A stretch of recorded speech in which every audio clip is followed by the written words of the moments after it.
Muslim, Quran is my guide. I hear the calling adhan, with it we unite. We are special only if we follow his light. The way of Muhammad, calling to paradise. Ya Allah, Ya Allah, we are your servants, Ya Allah, Ya Allah, Ya Allah. بسم الله الرحمن الرحيم. الحمد لله رب العالمين، وصلى الله وسلم وبارك على عبده ورسوله نبينا محمد وعلى آله وصحبه أجمعين. أما بعد, dear brothers and sisters in Islam, Assalamu alaikum wa rahmatullahi wa barakatuh.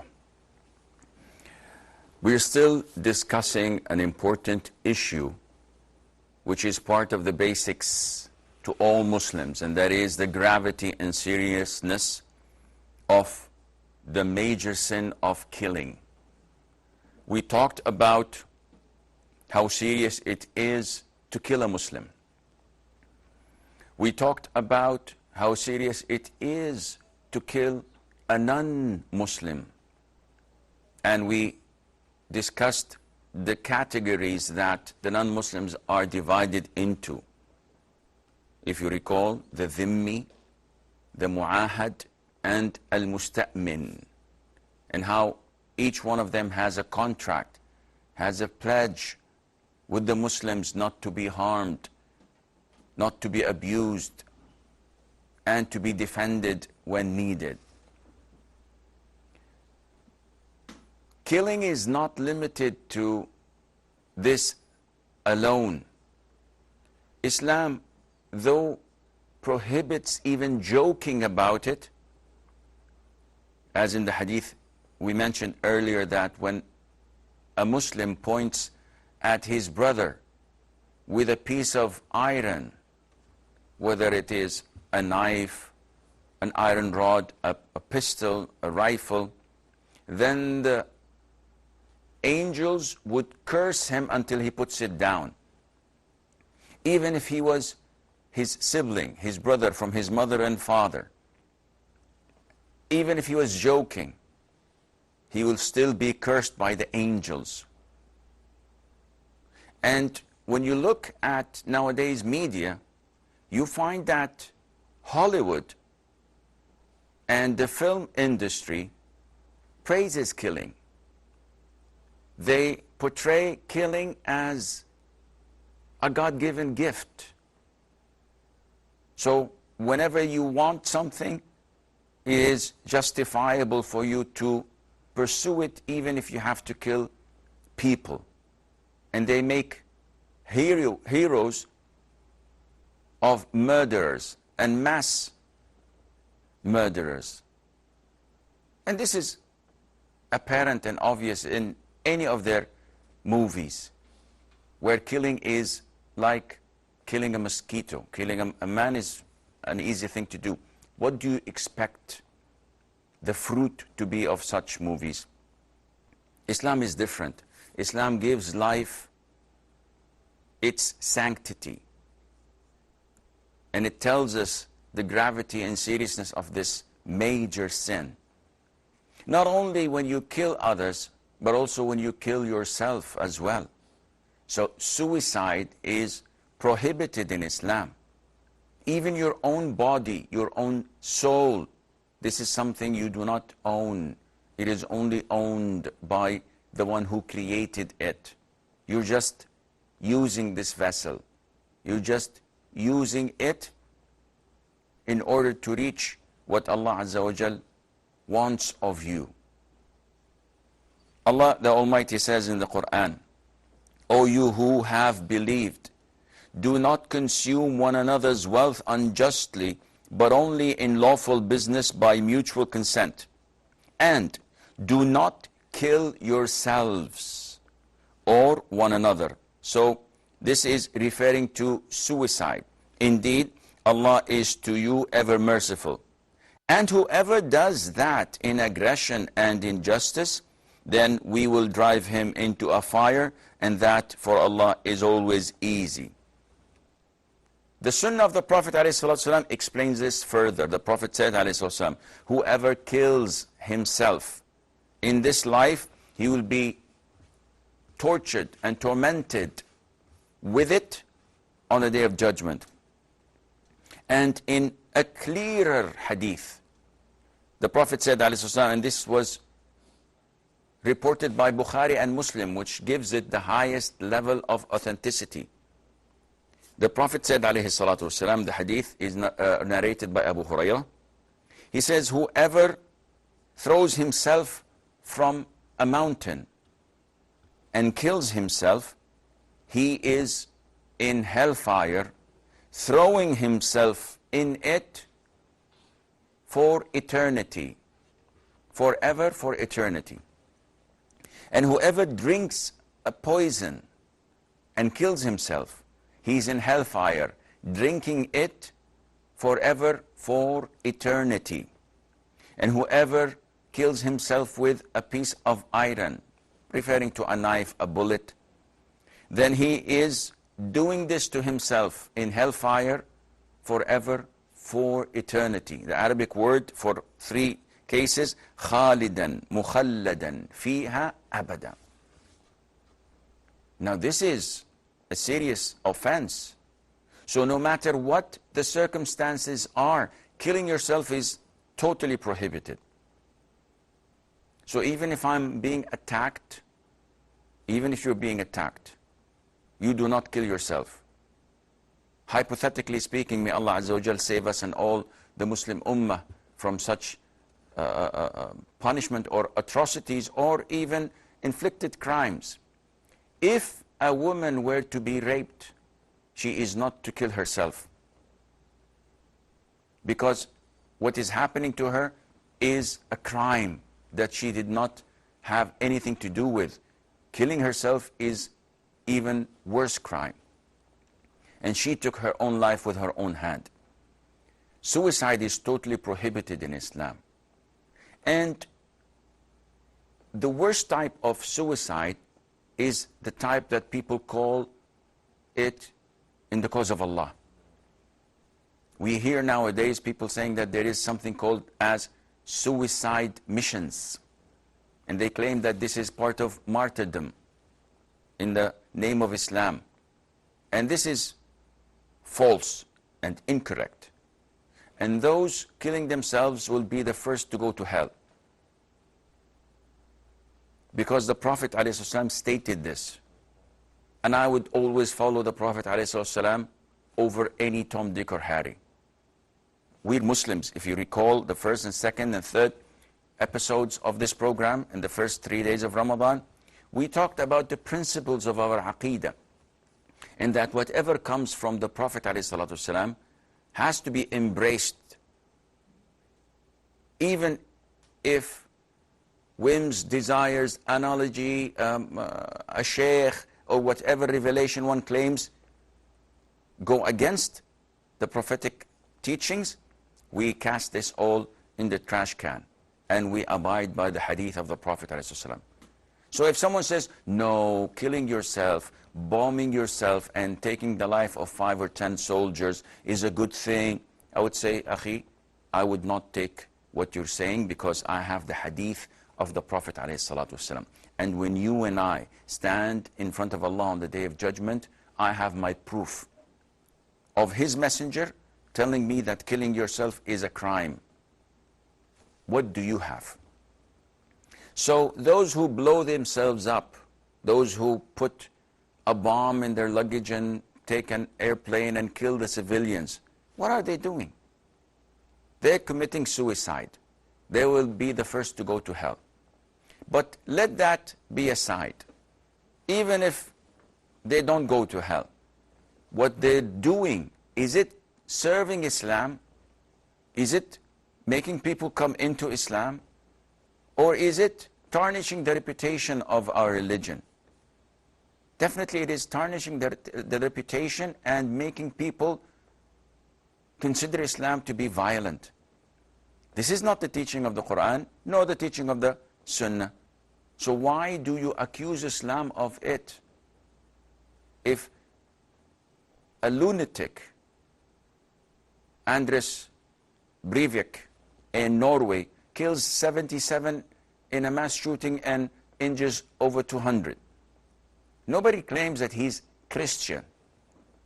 He's just a lone wolf, a right wing, a white supremacist, but nothing to do with religion. But when a gay wannabe makes a mass shooting in the Pulse nightclub in Florida, they accuse Islam of it. He's gay. He's mentally sick. He has no affiliation to Islam. So mass murderers are not affiliated with Islam.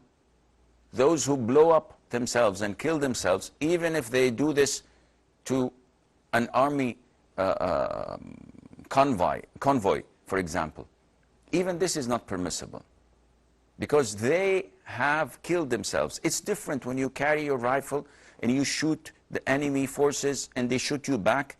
You die because they shot you back, not because you killed yourself. Amir ibn al-Aqwa', may Allah be pleased with him, he was fighting with a Jew, and while they were exchanging blows, his own sword, while trying to shield a blow, hit him, and he died because of that. So he didn't kill himself. It was an accident while trying to protect himself in a duel.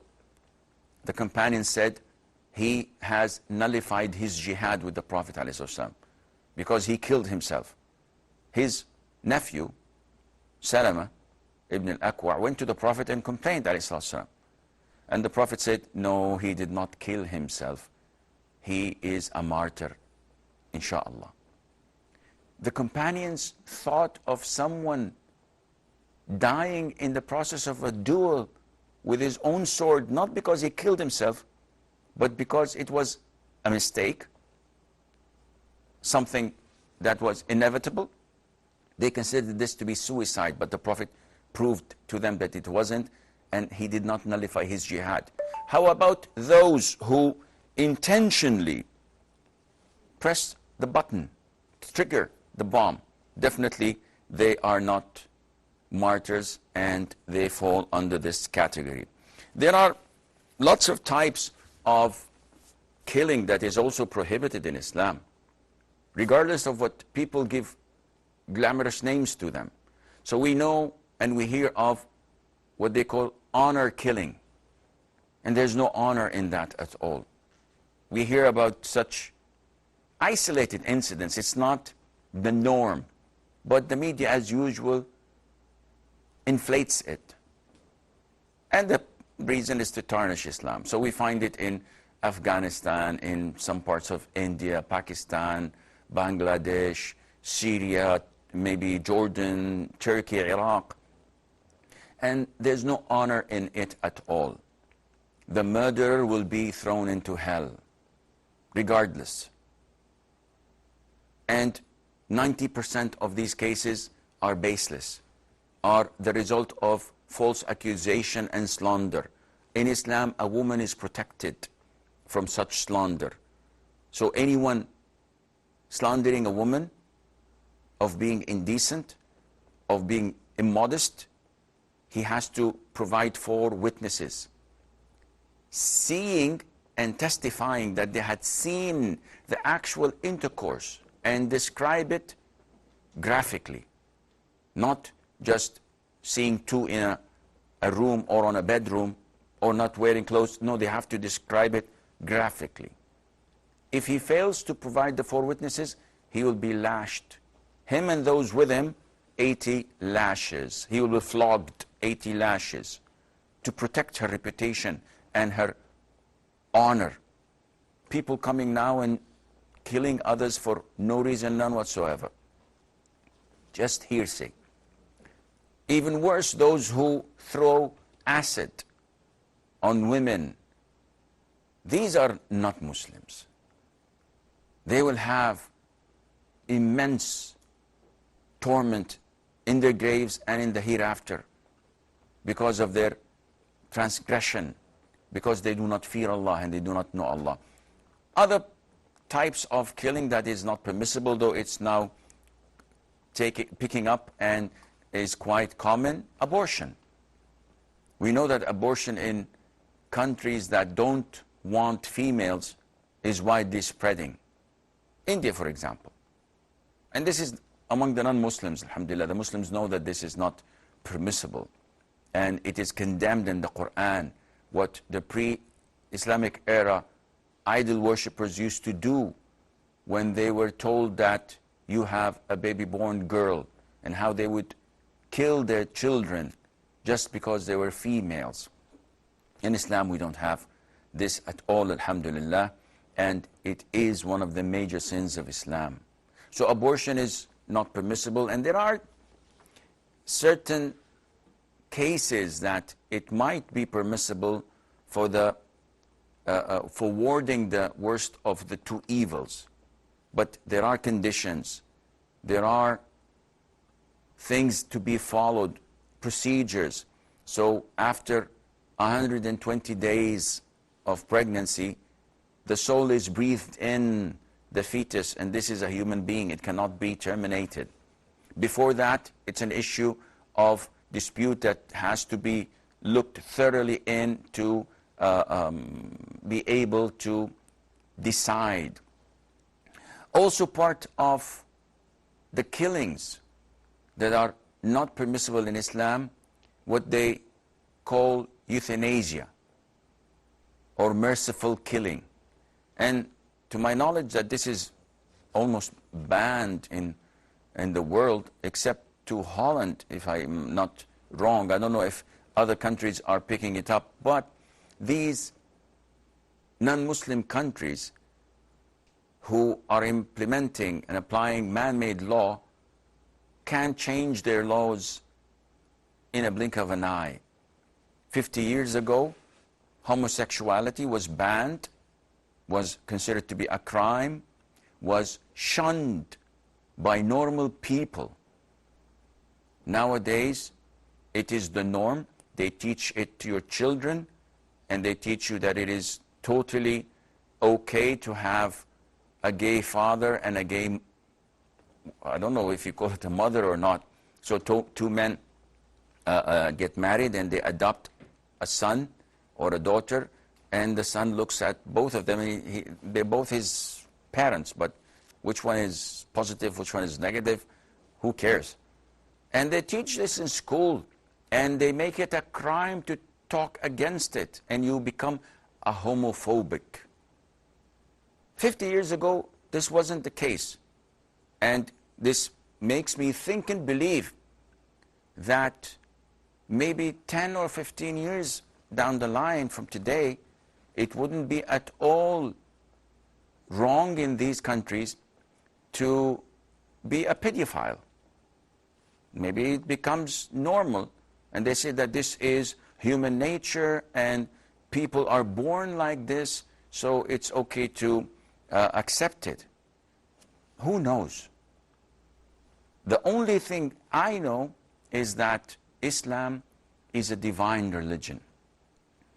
The Quran, which we challenge the whole world with it, is the last revelation that has not a single letter change for the past 15 centuries. Unlike all other religious scriptures, old and new, that keep on changing, and they don't know which is the original. They don't have an original. So I know that Islam is a religion from Allah. And Allah, when He gave us this religion, completed it, and perfected His favor upon us, that this is till the end of time. It has the solution for our problems. And whatever was a religion at the time of the Prophet ﷺ 15 centuries ago will remain to be a religion till the end of time. There won't change the verdicts and rulings of Islam. So no one can claim that, okay, killing, as you've described, was prohibited at the time of the Prophet ﷺ, but nowadays it's okay. Like some of these people who come and say, for example, that traveling for a woman without a mahram was prohibited at the time of the Prophet ﷺ because it was dangerous. Now it's okay. Subhanallah. When the prohibition was presented to us, it was not limited to a time frame. It was till eternity. So those claiming that it changes, they want to change in reality the religion of Allah, and this is something that Muslims cannot accept. The lines are open. We have a short break, and afterwards we will take your calls, so stay tuned. Ya Allah, Ya Allah.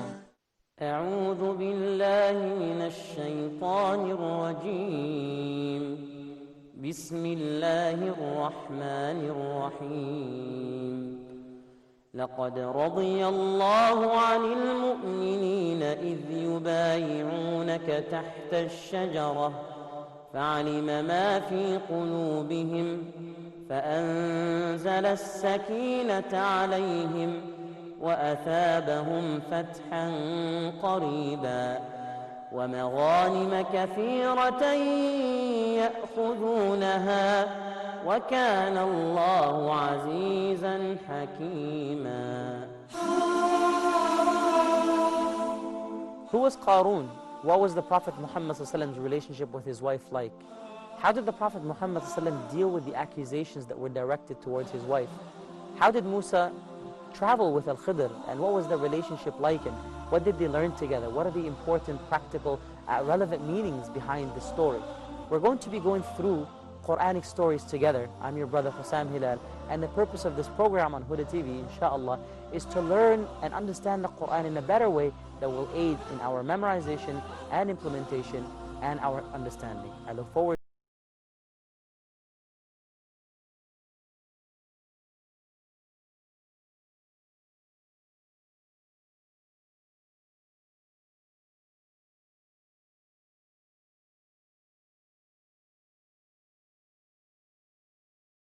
فلا يتدبرون القرآن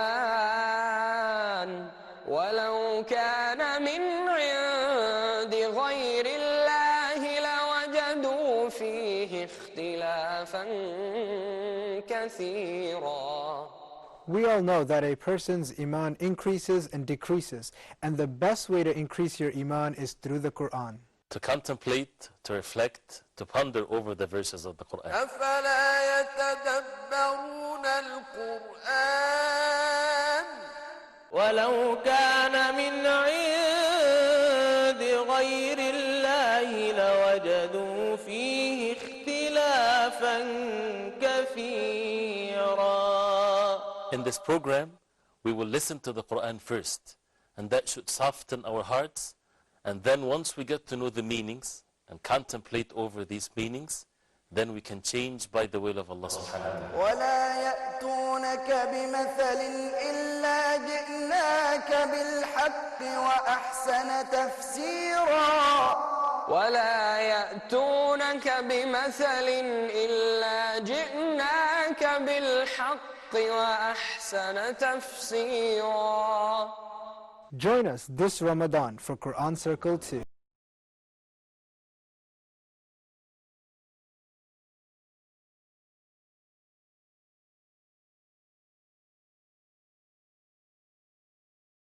Ya Allah, Ya Allah, we are your servants, Ya Allah. Assalamu alaikum and welcome back. Abu Sufyan from Abu Safwan from Kuwait.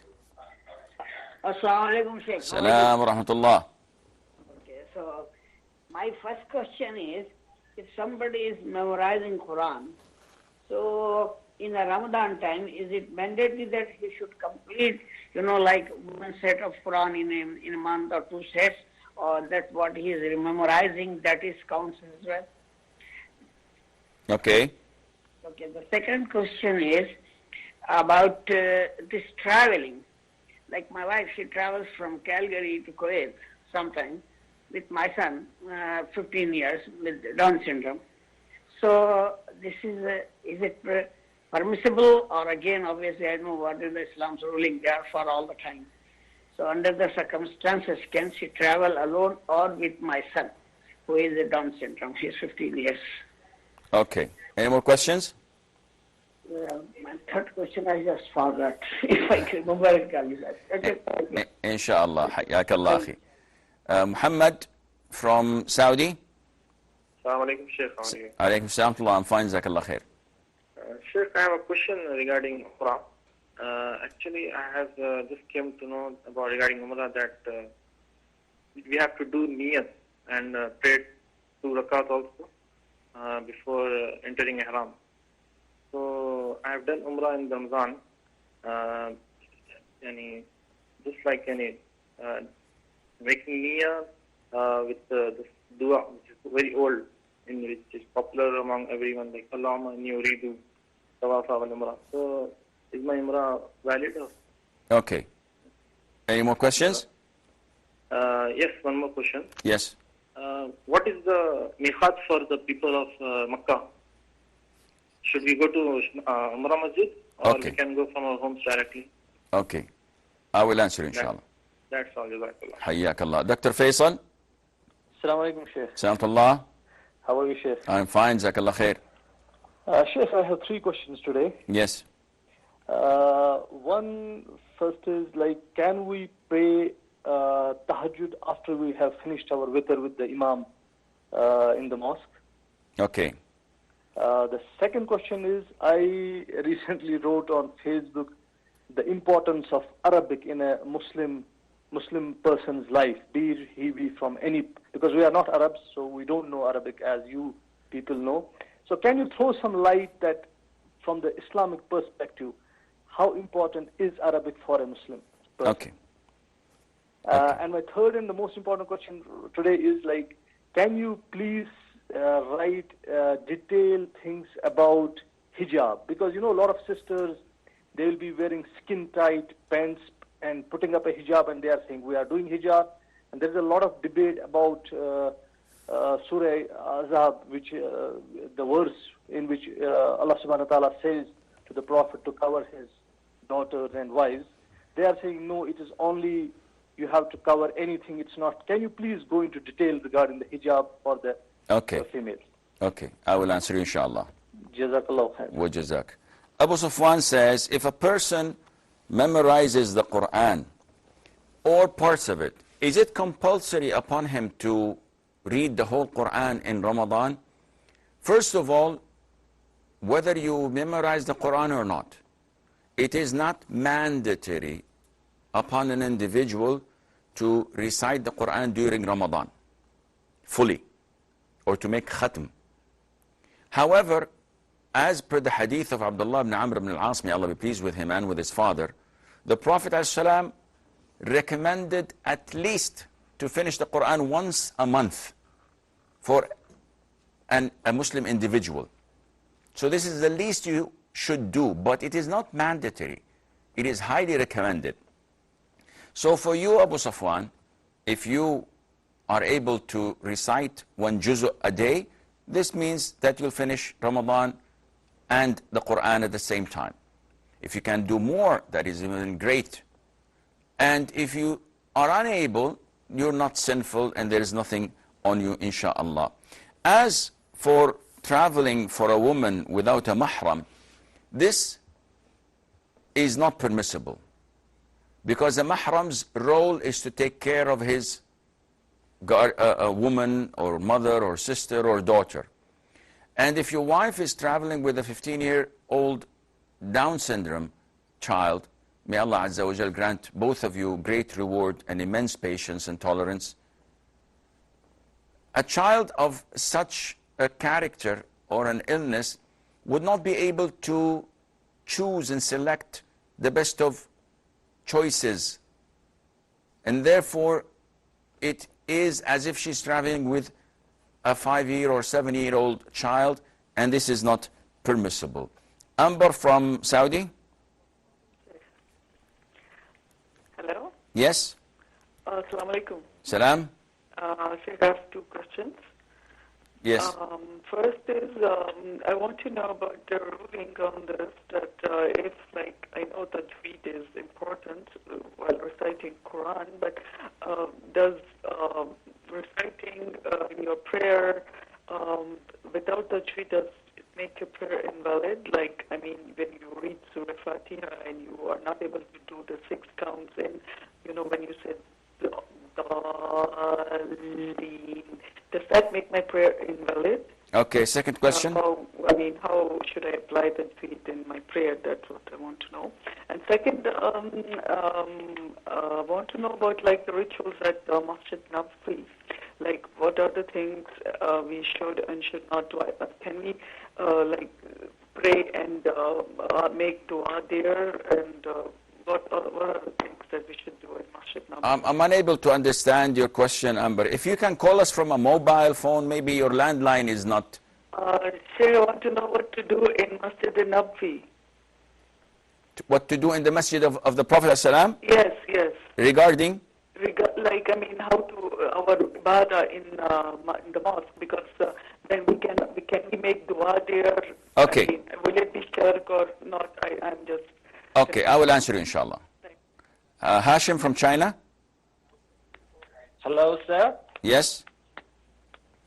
This is my first time on Huda TV. Thank you so much. Just 3 questions. Can I ask? Yes. Thank you. What is the most superior dhikr that can protect us in times of danger? And my second question is doing more than 1 khatam of Quran at the same time permissible? I mean, permissible, you know? Do you know permissible? Yes. Yes. So, yeah. I have just another comment. I'm from Beijing. We have a mosque. We pray. We do a lot of worship for the suppressed and oppressed Muslims around the world. We get killed in thousands. China doesn't like Muslims, innocent Muslims, especially like Saudi Arabia. Okay, I think kill them in thousands. I think I understand your question, inshallah. I will answer you. Yemen. Thank you. Okay, Muhammad from Saudi Arabia says that intention and prayer before ihram. A lot of the Muslims have a confusion when it comes to intention of ihram. They think that the intention is verbally saying labbaik Allahumma umrah, and this is wrong. The statement labbaik Allahumma umrah is a talbiyah, and it has nothing to do with the intention. So if I have a shower and I wear my ihram, and in my heart I am in the state of ihram. So if someone comes to me with a bottle of perfume and I said, no, I'm in ihram, this is my niyyah, khalas. It's done, even if I did not say anything. Praying the 2 rak'ah and making your ihram afterwards also is not mandatory or obligatory. The dua you have mentioned, akhi, is not part of the sunnah. So there isn't such a dua for you to do, and hence your umrah was valid, alhamdulillah. Ahmed from Nigeria. Assalamu alaikum. Salam wa barakatuh. Yes, I have a question, yes, is regarding the Sunnah prayers before Fajr. Okay. So if I want to make Tahiyatul Masjid as well as Rak'atan al-Fajr, do I have to pray 4 rak'ahs, or I can just make the 2 intentions with just 2 rak'ahs? Okay, any more questions? No. I will answer, inshallah. Okay. Muhammad from Saudi Arabia's second question, he's asking, where is the miqat for the people of Mecca? We know that the miqat is required for Hajj or for Umrah. As for Hajj, the miqat of the people of Mecca is from their own homes. They don't have to do anything. As for Umrah, Umrah in Arabic language is to visit. So as long as you are in your home, you can't visit it. So you have to leave and then come to visit. Likewise, we know that the sanctuary, the haram itself, is designated and known with signs and pillars. After or beyond these, it's called al-hil. So for Muslims in Mecca to perform their Umrah, they have to go out of the boundaries of the haram area. So they can go to Shemesi, for example, in the direction of Jeddah. This is where Al-Hudaybiyah took place. They can go to At-Tan'im, where Masjid Aisha is. This is where the Prophet ﷺ ordered Abdurrahman ibn Abi Bakr to take his sister and make her ihram from there. You can go to Ash-Shara'i', which is also in the direction of Taif, if I'm not mistaken, and this is also possible. So any of these areas would be accepted. Dr. Faisal said, or asked a question that most of the Muslims keep on asking regularly. And I'll just put it in a nutshell. We know that the Prophet ﷺ said, whoever prays with the Imam until he is over of his prayer, that is the Taraweeh, then Allah would reward him as if he prayed the whole night. So I prayed with the Imam and I offered witr. Now I woke up at 2 o'clock a.m. and I want to pray night prayer. But I remembered that the Prophet said in another hadith that make the last rak'ah or the last prayer of night prayer as witr. So what to do? The answer is no problem. Pray as many rak'ahs as you want in tahajjud, but do not add another rak'ah because you've already prayed a rak'ah with the witr. So what about these two rak'ahs? Am I not praying them after witr? The answer is yes. But the Prophet himself ﷺ prayed 2 rak'ahs after witr to indicate that this is permissible, though the best would be to make witr the last. So I hope this answers your question. Brother Sahil from Tanzania. Assalamu alaikum, Shaykh. Salamullah. I want to ask you a question. Yes. In Haram Masjid, the second speaker only says Rabbana wa lakal hamd and doesn't say Sami Allahu min hamida. So is it allowed not to say Sami Allahu min hamida after the Imam? Okay, any more questions? Yeah, and nowadays in Haram Masjid, there are many loudspeakers in the masjid. So why is the second speaker still repeating after the Imam? Okay, any more questions? No, thanks. Jazakallah khair. Wajazakik. I will answer inshallah. Dr. Faisal's second question is, tell us please about the importance of Arabic language. For Muslims, Arabic is essential because you cannot recite the Quran without knowing Arabic. You cannot recite the Quran and understand it without knowing Arabic, because those who do not know Arabic rely on my understanding or the understanding of the one who made the commentary on the Quran and his ability to translate. So he might be right and he might be wrong. But when there is so much lost in translation. But if you know the Arabic language yourself, it is easy for you to understand and learn the Quran and to take it directly from Allah Azza wa Jal in the language that it was revealed in. However, not knowing Arabic does not mean that you are a lesser Muslim.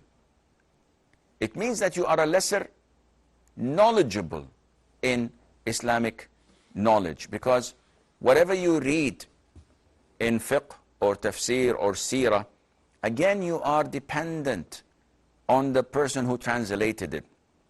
I once was reading an article, and the Imam of a masjid in America was writing and interpreting the hadith that there are 7 martyred other than those who die in the cause of Allah. And one of them he translated as the stabbed. So anyone who is stabbed, he's a martyr. And this is wrong. The word in Arabic is mat'un. Mat'un has 2 meanings. One, the one who is actually stabbed. And the second, which is the man who has or dies in the epidemic of plague. So the man did not read other hadiths that explained that it was the plague mentioned, and he took the first meaning. So again, those who follow him, whenever they're being attacked, or someone wants to take their wallet, and they have a knife, and say, okay, go ahead, stab me, I'd like to be a martyr in the cause of Allah. This is wrong. This was based on the wrong interpretation. So Arabic is good and highly recommended for Muslims. It gives them the common ground to understand the hadith, the Quran, and all the other Islamic sciences, but it doesn't reduce your level in Jannah, inshallah, if you don't know Arabic. Third question was, can you give us a detailed answer on hijab? Unfortunately, this is not the appropriate time to give. I could give you a lecture, and there was, and there is, inshallah, still on YouTube, if you visit my channel, there was a very summarized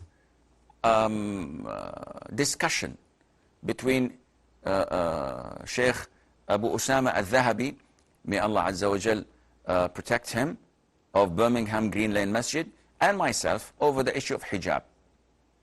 And it would maybe be beneficial for you to go through it, and this may give you some help. Amber says, if I don't recite the Quran, especially the Fatiha, with tajweed, does this nullify my Fatiha and my prayer? The answer is no. So even if I say غَيْرِ الْمَغْضُوبِ عَلَيْهِمْ وَلَا الضَّالِّينَ, the recitation is totally true and accepted and valid, and there's nothing wrong in that. She said, in the Prophet's masjid, what types of ibadah should we be performing there? It is like any other masjid.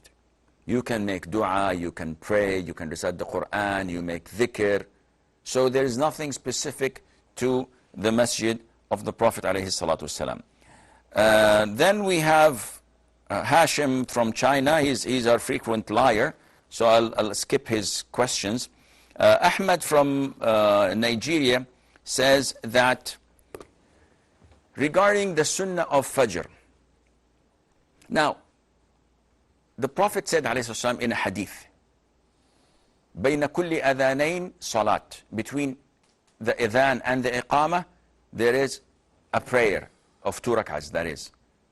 And he repeated that, and then he said in the third time, to whomever wishes. So it's highly recommended, but it's not mandatory. So between adhan and iqamah of dhuhr, we have no problem. Asr, we have no problem. Maghrib and Isha, we have no problem. Now when it comes to Fajr, there is a hadith that was reported in the Sunan that the Prophet ﷺ said that there is no prayer between adhan and iqamah of Fajr except the 2 rak'ahs of Sunnah. So now I'll give you 2 scenarios. One, if you come to the masjid and enter it between the adhan and iqamah, it's not iqamah yet. We know that you cannot sit down before you pray 2 rak'ahs. And you initially did not pray your 2 sunnah of Fajr, which is one of the highest of the sunnah rawatib in Islam. The Prophet would not ever leave it in travel, nor when he's residing. It's as strong as witr. So what to do? Should I pray 2 rak'ahs tahiyyat masjid, then 2 rak'ahs sunnat al-Fajr? Or should I pray only 2 rak'ahs of sunnat al-Fajr? The answer is the latter. When you enter the masjid, only pray 2 rak'ahs of sunnat al-Fajr. And then sit, no problem. Why? Because there is no specific prayer for greeting the masjid. The Prophet said that when you enter, do not sit until you pray 2 rak'ahs. Any 2 rak'ahs, even the fard would do. So by praying 2 rak'ah of sunnah, you've done your job and duty. Second scenario, if the adhan was called and I prayed 2 rak'ahs sunnat al-Fajr in my home as it is the sunnah, and I came to the masjid, in this case, I'm not allowed to sit until I pray 2 rak'ahs greeting the masjid, so I may pray that, and Allah knows best. Musa from Chad. Yes. Listen to me from the phone and mute your television, please. Okay. Okay. So my question is, You did not mute your TV yet. okay, let me move the hands, please.